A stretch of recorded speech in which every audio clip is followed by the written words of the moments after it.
What is going on, guys? I am Rio Santana, bringing you guys episode 9 of the Santana Podcast. Happy New Year 2024. Kobe year, okay? Rest in peace, brother. What a year so far. What a year. Happy New Year's to you and your family, guys. I know it's been a couple weeks, but with the holidays and everything, it has been literally minute by minute stuff getting done. And I do apologize not saying bye to you guys for 2023, but I am here to say hello for 2024. All right, guys. Welcome to episode 9. No UFC to really talk about. Okay, we already covered the last one. We don't have a UFC this Saturday, but we do have a UFC on January 13th, my birthday. Big old 33. We'll get into that a little bit. And then we have the big one for us, January 20th. I think that's UFC 297, if I'm not mistaken. We got Johan and we got Marc-Andre. Both Canadians, okay, that we are training, fighting in Canada, and are going to whoop some ass in Canada. And then we have a little break until February 10th. We got Gregory and we got Daniel fighting, and then we got Jackie March 16th, and I'm pretty sure other fighters will be coming on in PFL and Bellator and UFC. But no UFC news to really talk about. What else do we have in the sports? Oh yeah, Mason Rudolph. I don't know if you guys know that name. I know we just passed Christmas, Rudolph the Red-Nosed Reindeer. Well, we got Mason Rudolph, the third-string quarterback, balling. Okay, how about that for a Christmas treat for me? Okay, it was insane. It was insane. Never expected it. If you would have told me that he would have been the starting quarterback going into, I think, week 15, 16, now 17, I would have asked you what drugs you were on and if I could get some, because you would have been hallucinating. Okay? But he has been balling, man. Kudos to him and big blessings his way. This just saved his NFL career, in my opinion. Never a really standout quarterback. Never really sucked. Good enough to stay in the roster, and consistent here and there, good game here, bad game here, but man, been balling. We have a big one this week. Okay, I'll try to break it down as best as possible. I'm not the best with the whole, if this team wins, this team gets in, if this team tie. I'm not the best, but I do have some stats next to me. I'll try to read them off as best as possible. All I know is we are going into Baltimore. I know they are sitting Lamar Jackson, and we need to win. And if the football gods are in our favor and this team loses and this team wins and we get into the playoffs, wow, what a start for 2024 for me, at least, okay? And I know I got some friends that are Ravens fans, but, okay, no, love them. Ravens have an awesome freaking organization this year, and you know how it is. Baltimore and Pittsburgh, definitely, in my opinion, and you tell me if I'm wrong, the best rivalry in the NFL for at least 32 years of my life, okay? I know you got Cowboys and Eagles. I know you got other people, Bills and stuff. I get it. But hard-hitting, backyard freaking football, I don't think there's any more feared men than Ed Reed, Suggs, Ray Lewis, James Harrison, Troy Polamalu, Joey Porter, and the list could go on. Watt, Ryan Clark. You got dogs on both sides, and those games never went by with some blood getting on some jerseys. And I don't know if this game's going to be like that because, Ravens have already clinched number 1 seed, so they're going to be kind of like chilling, I think. I could be wrong. The last thing that they want is the Steelers coming into Baltimore and beating them and going 2-0 this year. So they might pull off some tricks here and there to get us on our heels. It's going to be a tough game. We just need to win this one. And these are the stats that I'm going to try to read them off as best as possible, all right? Let's go with this. So, obviously, Steelers need to beat Baltimore, okay? We need Bills or Jags to lose or tie, okay? And the Texans or Colts to tie, or Jaguars loss, Broncos win, and Texans or Titans. Oh, plus Colts and the Texans not to end up. I don't know. All I know is Steelers need to win, okay? And then, like I said, the football gods could bless me, please, for my birthday, at least, all right? But, yeah, talking about birthday, January 13th, I will be 33 years old. So give you a little back, and everybody's been asking me, what are you going to do for your birthday? What are you going to do for your birthday? What are you going to do for your birthday? I was thinking about doing the usual, okay, go out to a restaurant, get everybody food, drinks, have a good time, and everybody just do their thing. But Thad, one of our fighters and a good friend of mine, he introduced me to a couple of his friends, Javi, Franco, Moses, and everything, and we played some Call of Duty together. And Javi told us, hey, listen, man, I'm doing a New Year's Eve afternoon kickball. Friends, family, girls, all that different stuff. Come on by, bring some drinks, bring some food, and we'll have a blast. I said, all right, cool, let's do it. So my girl and I go out there, and it was nothing short than the best time I've had ever playing kickball, even as a kid. We had so much fun. Everybody busting their ass. Everybody thinking that they were 15 again or 16 again or 12 again. And people missing balls, missing catches, flipping backwards, this and that, ducking and diving. I busted my ass in the freaking in the clay because it was softer than I remember. I don't care. I can't tell you the last time I actually stepped on a diamond, a baseball diamond. And the clay felt like quicksand to me. I was just sinking. I'm like, I'm trying to run, and I'm looking. I'm like, damn, I've only moved like 5 feet. But it was so much fun that I said, you know what, I'm going to do the same thing for my birthday. Have friends, have girls over, have family over, have clients from the gym over there, and let's just make fun of ourselves and see how funny this shit can get.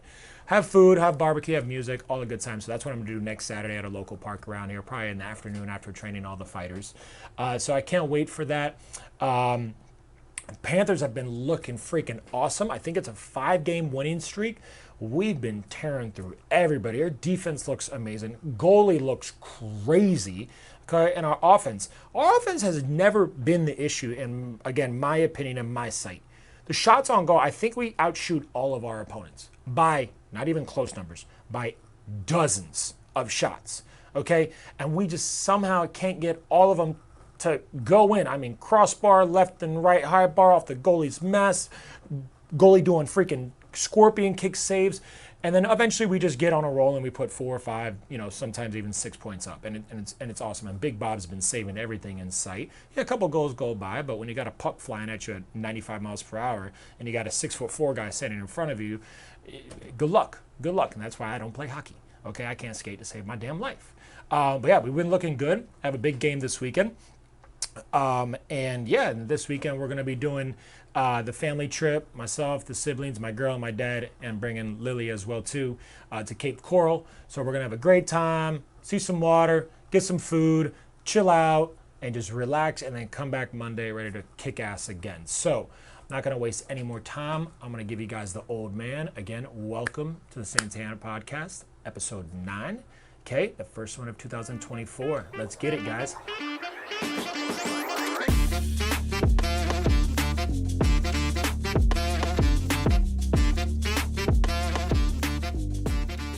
JC Santana, what's up? Happy New Year. Woo! We made it through 2023.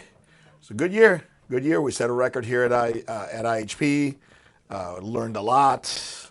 Had the health challenges and all that stuff that we talked about in the last podcast. So I'm glad everything happened, man. I'm glad that I was close to kicking it. I'm glad that I went through all the trials and tribulations that normal people go through. You get sick, you lose money, you know, some people break up, you lose this, but you know what? Every challenge is an opportunity to grow. Every apology is an opportunity to grow. Every time you say, you know what? I was wrong about that. Thank you for teaching me, man. Thank you for clearing that up. It's an opportunity to grow.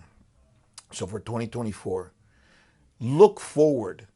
Not that you have to be, sadistic and masochistic in the sense that you're dying to be wrong. No. I don't want to over dramatize that, but don't shy away from apologies. Don't shy away from admitting that you're wrong, because it's an opportunity to fine-tune your character. It's an opportunity to fine-tune your humility. And humility is strength. Humility is not victimhood. Humility is not being soft. Humility is having enough internal confidence, enough self-worth, enough security to say, I don't know everything. And thank you for bringing this to my attention. I just became better. Thank you. All right? Instead of fighting through confirmational bias, listening for what makes you right, listening to what's going to prove you right. No. Listen, analyze. And if you said something, maybe that you weren't necessarily wrong in, but you could have said better, and the person's hurt, apologize. Say, look, man, you know what? I'm sorry that what I said offended you. It wasn't my intentions. And, next time I'll choose better words. What was wrong with that shit? So anyways, so that was a great part of 2023. I'm looking at life differently. I'm looking forward to 2024. The app is coming out. It's all good. All right. So now we're going to the FHE segment. As you know, FHE is the #1 mental health facility in Florida, man. In Florida. They have proven it to us time and time again. We closed the year there with Thad and Dustin.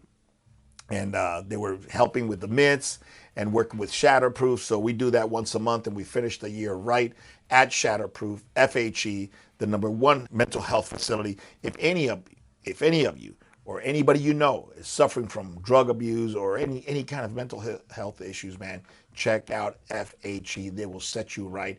We've already sent people there.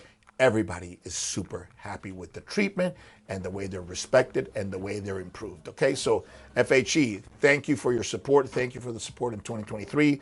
Thank you for sponsoring all our fighters, and all our fighters are kicking ass in large part because of your support. Thank you. So now, what's coming up? Hey, man, the next 6 weeks is crucial. As you know, we got 2 fighters coming in on January 20th at the Canada show. Strickland and Duplessis headliner, and they are Marc-Andre and Johan, both Canadians. All right, we've had challenges from everybody. We have been in some situations. I'm not going to mention until after the fact what's happening, but we've had challenges, man, and navigating through the challenges and taking a challenge, taking what some would consider a setback. I just see it as challenges. I see it as a hurdle. You can get over it, or you crawl under it. It's just a hurdle. How are we going to get around it? How are we going to get over it? How are we going to get under it? It's just an opportunity to think of a way. That's the way I see it. I don't go like, oh shit. No. Everybody goes through that. Maybe the other camp is going through that shit too, and whoever figures it out best is the one that does the best. So Mark is on point. Let me tell you, on point, and I'll tell you about everything later. Johan, on point. Both of these young men are learning how to manage their resources. They have to understand that time, energy, the ability to recover, it's all resources. Okay? So they're learning that, and as a coach, it's my job to teach them, and it's my pleasure to see them evolve as athletes and as men. So I got to tell you, Johan and Mark are on point.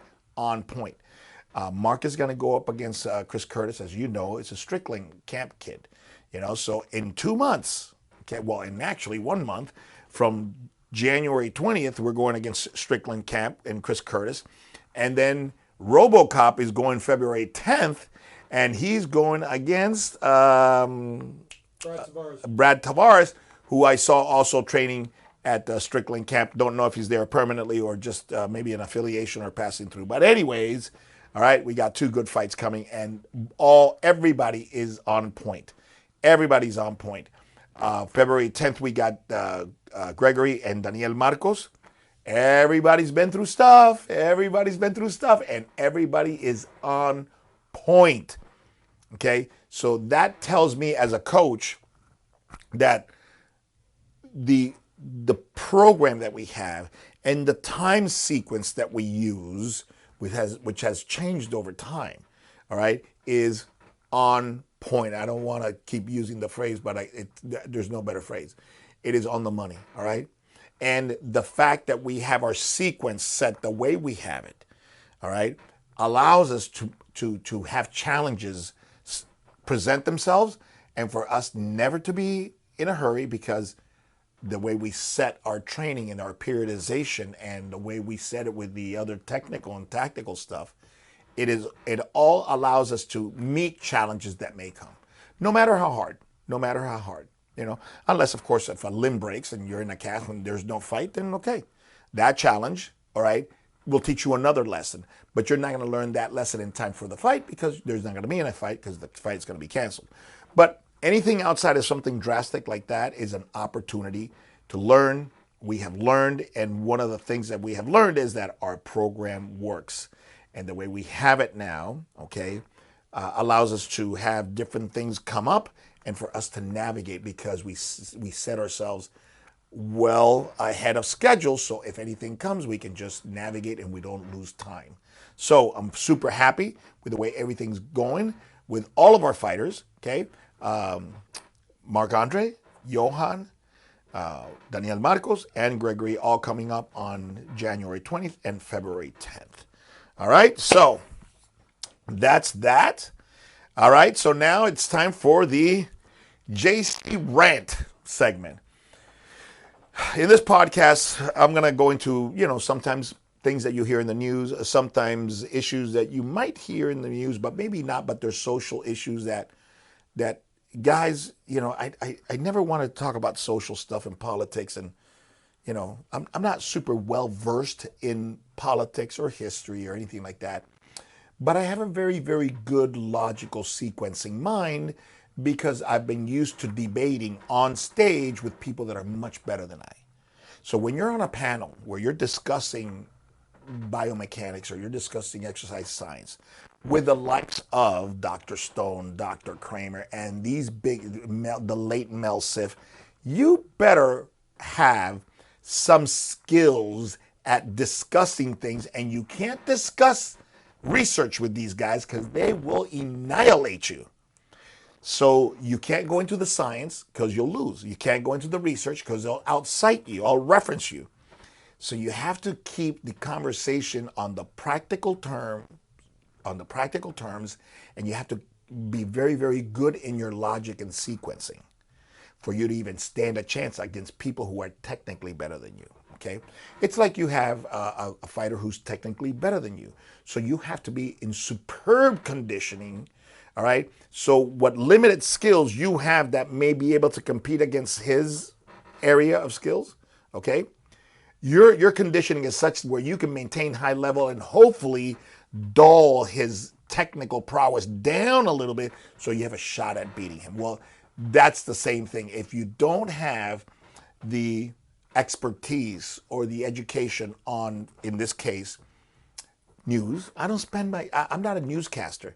So I don't have a team of people feeding me news, the latest and greatest and thing, and been doing that for 15 years. So I'm super educated on history and politics and all. I don't have that. So I have to have another way of discussing this and then find a way of sequencing my argument so it stays logical, okay? Pretty much like a flow chart, pretty much like an algorithm, So anywho, remember last podcast we talked about the freedom of speech, and I said, where are these big institutions going when the presidents of 3 of the biggest universities cannot answer the question, is the calling or for the annihilation of a people not part of your harassment policy? Simple. It's either yes or no. And for these 3 fucking chicks to come out and say, depending on context, I said, fuck that. Totally bullshit. So guess what? 2 of them resigned already. All right. Elizabeth McGill from UPenn, gone. She was the first one. Just recently, Claudine Gay from Harvard, gone. Let's not talk about plagiarism and all this bullshit. That is besides the point. That's besides the point.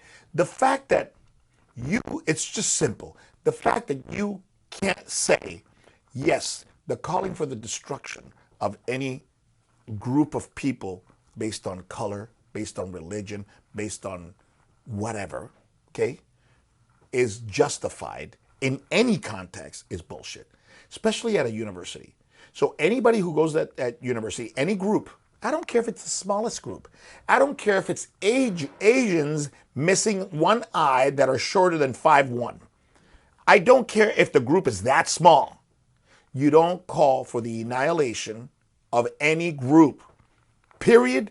End of story. Anywhere, much less in a university that is a location where young people come to learn to get along with the world, learn to become great minds, learn how to discuss things without killing each other. That's where you learn it, man. You learn it in elementary. You learn it in high school. You learn it at a college or university level. That's what that track does for you. Education. The ability to discuss things, the ability to know what to do when you disagree with somebody, the ability to know what to do when you're outgunned. Okay, how do you handle that? Okay, all of that, and in that environment, to have people say it's depends on the context. I'm glad that both of these. Okay, I'm glad that McGill and Gay are gone, and let me tell you, Sally Kornbluth from MIT, she's next. How did Harvard? What do you think made Harvard? Okay, Harvard's Gay, president, Claudine Gay. What do you think made her leave? They lost $1 billion just in a few weeks. Okay, in a few months, lost $1 billion in donations because of that. Now, who gives a shit? Because they got $50 billion, all right, and their little, sequestered box, of promised money, right? Endowments, but they lost $1 billion. And when an organization, when school that relies on funding like that loses $1 billion in a very short term because somebody is out here talking shit, their heads are going to roll.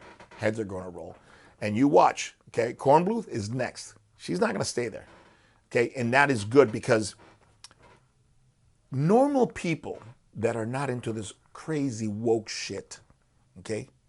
Normal people have to say something because we are the silent majority, okay? People like me that talk are the minority of the majority. Do you really think that people that relate to trans and say, yeah, of course, you're a man and you have a penis, but you think you're a woman? I acknowledge that you're a woman, and yes, you're a woman. Those people that are dealing with that kind of insanity, okay, are the minority. You're looking at less than 1% of people who really believe that shit, okay? Now, can you identify as a lizard? Yeah, you can identify as a lizard, but you just can't come into my establishment and make you a lizard box because you identify as a lizard. Make me call you a lizard. Maybe go along with it. Make me go along with it and say, yeah, you're a lizard. I love your scales. Look at that color. Are you a chameleon lizard? Do you change colors with the environment? I ain't playing that shit. So you can't ask me, okay, or like you can ask me to respect you. Okay, that's my prerogative. You can ask me not to be violent towards you, not to be offensive towards you. Fine. You have the right as a human being to ask for the common respect. But if you start babbling some crazy shit, you cannot expect people to go along with that. Most people will not. Now, they'll be courteous, but you can't force them to agree with you and acknowledge that the craziness you're talking about is actual fact. You can't do that. And I'm telling you, 99% of the people are of the opinion that I'm of the opinion. You have the right to live. You have the right to live in peace, okay? But you don't have the right to impose that shit on me and make me say that, yes, it's true. You don't have that right, okay? And since I'm the 99%, all right, you're going to have to find your lizard box somewhere else because it's not going to be in my restaurant, my gym, my house, period. All right? So we have to say something. And as long as we start talking, and refuting this shit, all right, things are going to get better. But if we don't, if we let the 1% come off like this, I'm telling you right now, if you own a gym, you're going to have to put a new bathroom in there for trans soon. If you let them get away with it, because they're not men, they're not. What are you going to allow a man with a penis to change in your woman's locker room and offend 3 of the women that are showering in there? Really? What is that going to do to your gym? What is that going to do to your locker room? What is that going to do to your country club? So you're going to have to, if you want to avoid that, or you want to avoid the civil lawsuits that's coming, all right, then what do you have to do? You have to build a bathroom. What is that? Well, in a situation like maybe like a gym like this, that can put you out of business because code won't allow it. And if it does allow it, it'll cost you $50,000 to recode the place, re-permit the place. You see what I'm saying? So we cannot allow that. You guys have to stand your fucking ground, folks. Okay? We can be compassionate. We can be respectful. All right? But we don't have to be delusional, and we don't have to be weak. That we don't have to be. So I'm calling on the 99%. Start talking like you're fucking somebody, because you are. You're the 99%. You're the reasonable people. Okay? I'm not telling you to picket a line. I'm not telling you to go out there because I know you're busy working, raising your children, trying to get ahead. Too much for this bullshit. Who's got time? Oh, the little assholes that go out there with BML and Antifa and all the little brave little white kids, because most of them demonstrating are white kids demonstrating with a few minorities, and they're all wearing masks, which shows you the balls that they have, right? So anywho, don't be that. Fight against that, and you can fight against that with your dollars. You can fight against that with your heart, with your mind. Don't let them take it from you, all right? Don't let them take it. You speak up. Say it's crazy, okay? Say it's crazy. Don't buy into it. All right, so another thing is, look at what's been happening. A long time ago, when they started with the whole impeachment shit, and look, I'm not even a Trump lover, okay? I'm not a Trump lover. I don't personally like his personality. I don't like his debating style. I don't like that every other word out of his mouth is me. So don't confuse me for, I'm a MAGA person, make America great again. I'm all about that shit, whoever does that. That's not Trump came up with it, fine, but I don't think that's Trump. If you think that's Trump, then fuck you. If you think that's Trump, look, it's the saying. If he came up with it, fine. It's a saying. It's a good saying. We should make America great again. This is a great country. It's going to shit, and I don't like it. And I'm going to do everything in my power to talk like this with you. So if you hear me, go, you know what? Maybe JC is right, man. Maybe I should say a little something. Maybe have that conversation with my next door neighbor. It doesn't have to be filthy. It doesn't have to be bad. But voice your opinion. Maybe somebody will have a change of heart because you're talking. But look at what they started, man. As soon as they start impeachment this, impeachment that, now look what's happening. Huh? I told everybody, man, impeachment should be saved for some badass shit. Like really bad shit. Like Nixon bad shit. Where you were involved in thievery. You were involved in stealing papers. Stealing papers, breaking into a place and stealing papers at the government buildings. That's some badass shit, okay? Then they started with the impeachment of lying to Congress because Clinton didn't want to admit that he got a blowjob in the White House, right? Okay, so, we're impeaching somebody over a blowjob. Jesus Christ, I don't like Clinton either, but I think he's charismatic. I like some of his policies, and I don't really give a shit if he got a blowjob or not, because I don't hire him to be a good husband. I don't hire him to be a good neighbor. I hire him to be a good president. And if the economy is rocking, the world respects us, and we're moving forward, whatever the president that is, I'm with him or her, right? And so Trump, because they hate him. And I understand why they hate him. But folks, you cannot hate somebody, for whatever reason, more than you love this country. The love for the country, the betterment of this country has to come before your opinion of somebody or your hatred for somebody. You're hating them because they're narcissistic, because they're egotistic, because they're nasty, whatever. You just don't like them. And for that, you're going to wish the country goes down and give the country to an imbecile? You cannot do that. Your love for the country has to always be bigger than your hate for an idiot. Fine. But if the idiot is bringing you home, then God damn it, swallow it and just put up with the idiot. Okay? So look at what's happening now. Now they're going to impeach Biden. They're going to impeach everybody. So it's just one impeachment after another. Look at the shit that they're doing with Trump. Fine. Trump's an asshole. Fine. But tomorrow it's going to be done to a fine person that they don't like, to a good person that they don't like. I'm not saying Trump is good or bad. I'm just saying this should not be trying to legislate somebody out of the presidency. Look what's happening in Colorado. Look what's happening in fucking Michigan. We got authority figures, okay, saying, I don't want this person to run for president. That's not their decision. That's not their decision. That's your decision and my decision, right? And we go to the ballot box and make that decision.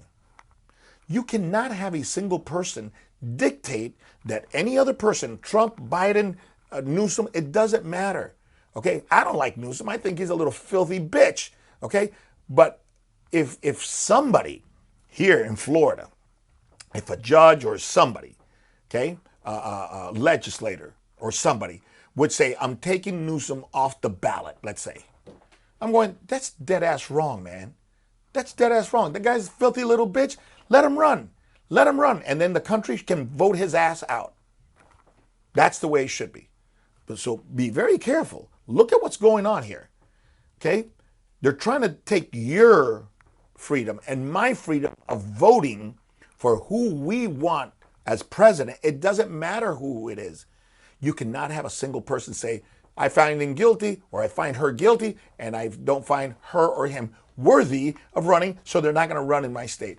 What kind of shit is that? And then we got to take that to a court and then maybe the Supreme Court? Come on, guys. This is happening in your country. Okay? The 99%, you got to speak out, man. You got to speak out. I come from a communist country, Cuba. Let me tell you, all these little white bitches demonstrating, socialism and AOC, that bitch doesn't know what socialism is. That bitch doesn't know what socialism is. Okay?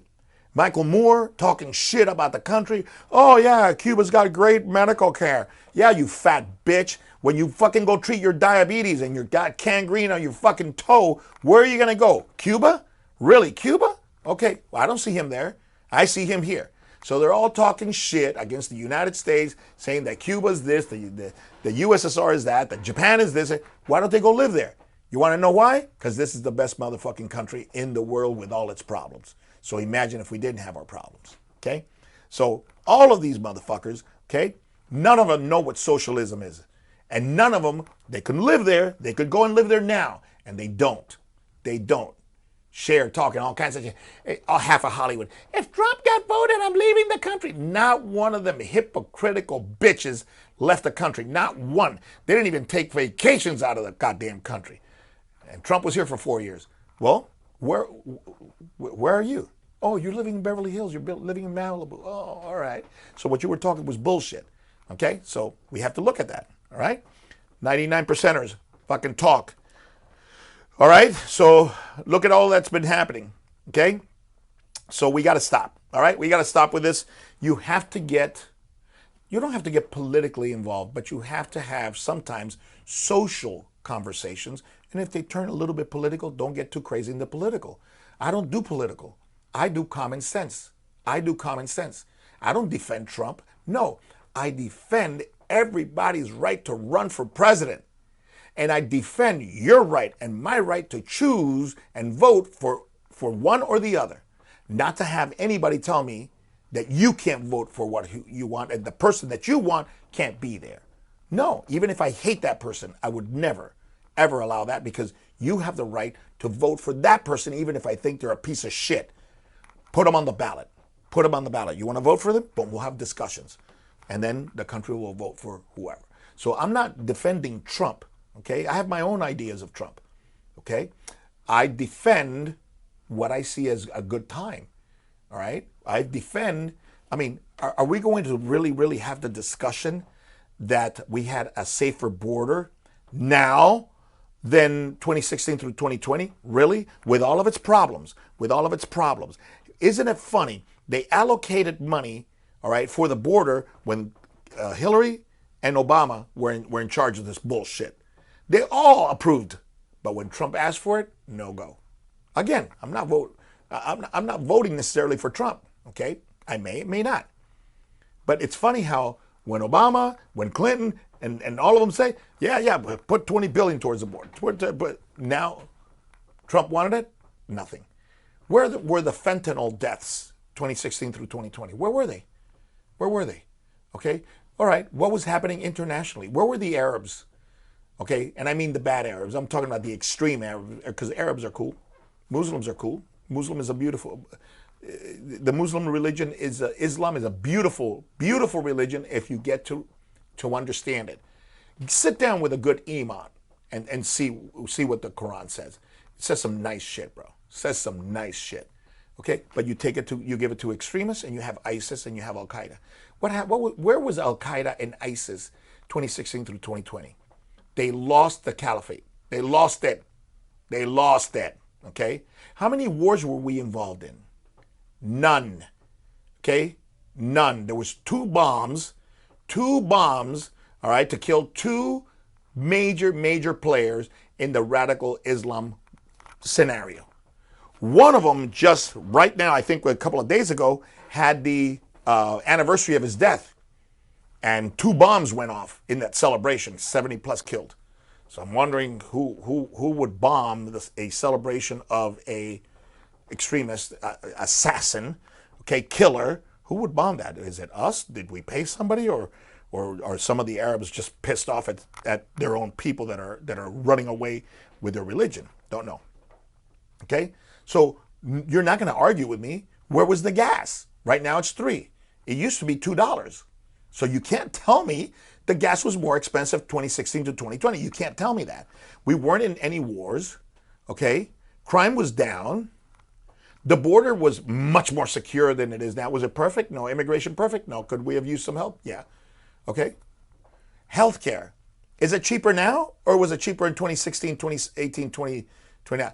I know what I know what I was paying, and I was paying $750 with basically shit for deductibles, and now I'm paying $1,200 a month. Okay, I've been paying $1,200 a month for the last year, and I just got $6,000 worth of deductibles and co-pays out of one emergency exit, and then the subsequent stay that I had in the hospital. How do you like that shit? You want to know what I get for $1,200 a month now? Okay, with healthcare, you want to know what? Dig this. I go into the hospital. I have a copay of $3,000, okay, for the hospital. The doctor that works the floor, okay, all 4 days that I was in the hospital, okay, that doctor is sending me a separate bill. So my $3,000 deductible for the hospital does not cover x-rays, does not cover the hospital doctor that does the rounds every day. It does not cover any specialist that comes and visits you. All right. So I'm getting separate bills from everybody who saw me. You know what's next? The food. Oh yeah, the hospital, that doesn't cover the food. Oh, you wanted food, the shitty food that I didn't eat? Yeah. Well, that one runs you $500 for the 4 days you were there. That's the next thing that I'm anticipating. Okay. So you can't tell me that healthcare was better then. Don't fucking tell me. You can tell me somebody lied, somebody cheated. Okay. But you can't tell me it's better, because it's not. So I can go on that. China, we had China under control. When I used to bring things from China, I had to pay a $400 tax just because it was coming in from China on top of what I had already paid. So you know what? I was happy to pay that because China was getting tariffs. Trump was fucking hitting them with tariffs and goes, all right, you want to charge us a shitload when we throw things in there and we're going to charge you nothing? No, we're going to start putting tariffs. We made billions of dollars on China, and I paid part of that. Because every time I brought something in from China, I had to downstroke $400, $500, $600 extra above and beyond. So I can discuss with facts without having to be politically in tune to everything, politically educated out the wazoo, historically educated, you know.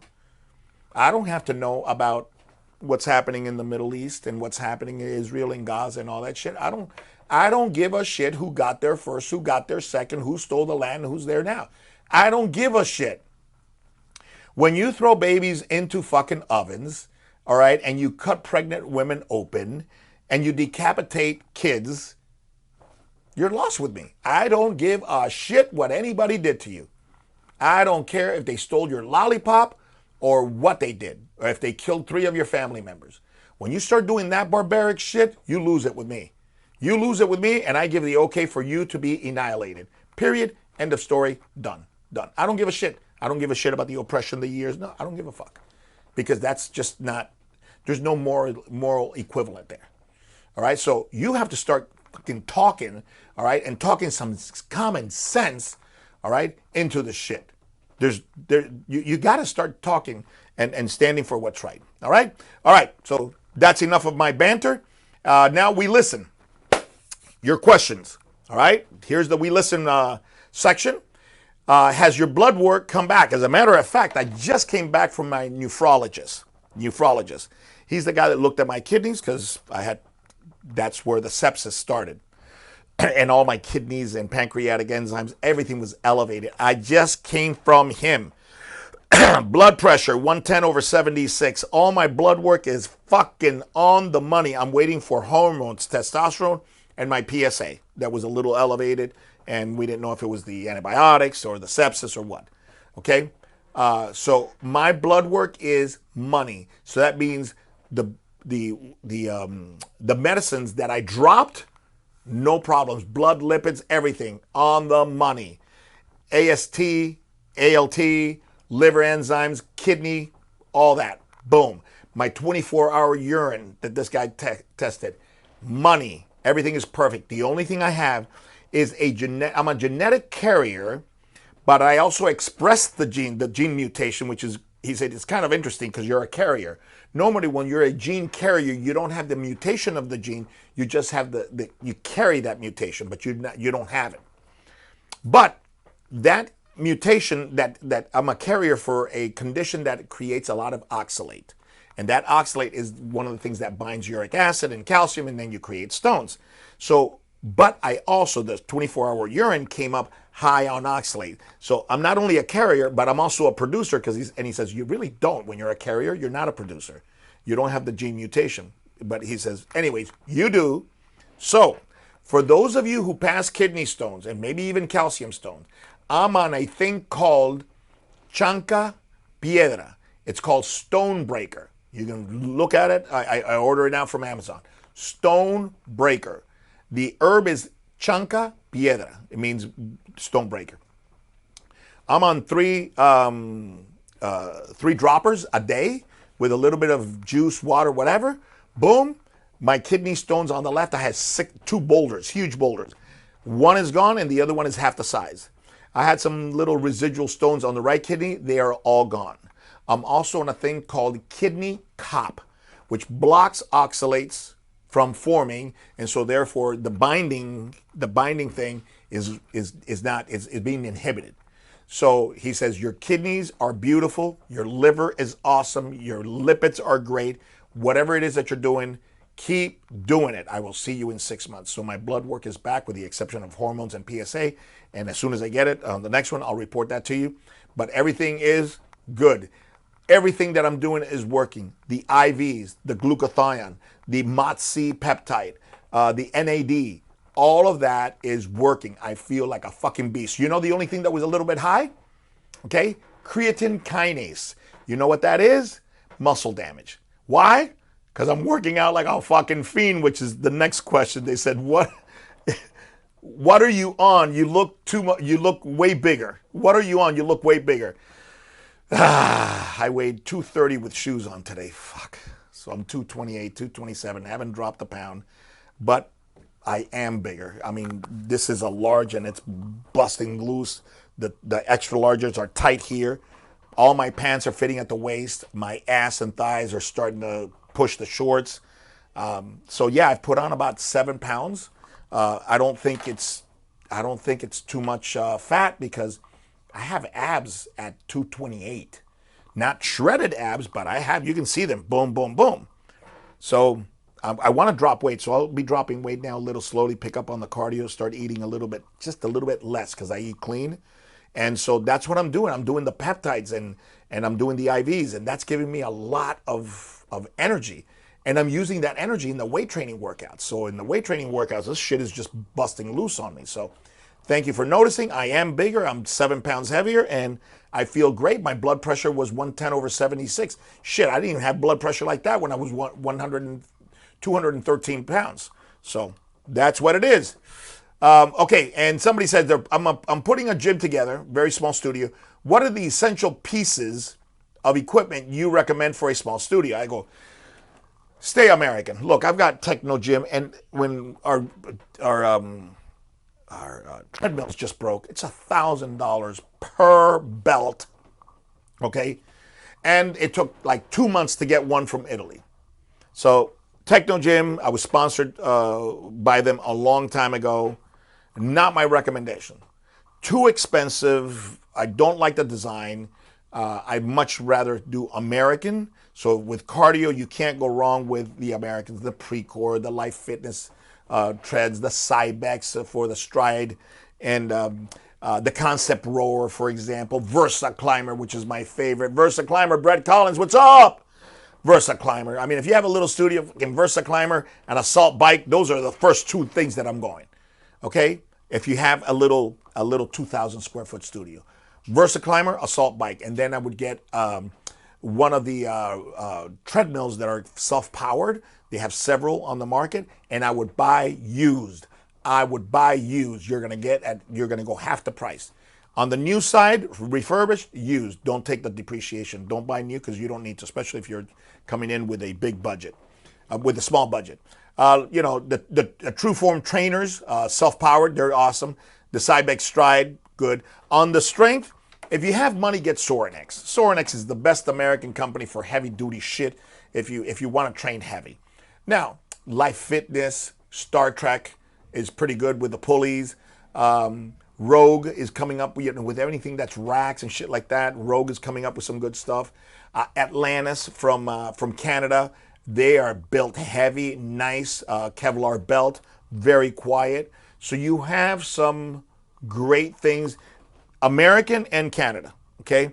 Stay away from the European shit, man. Stay away from the European shit. It's like a fucking Ferrari. They care more about the leather and how the seat is formed than how much the shit costs to maintain and how well it does around the city.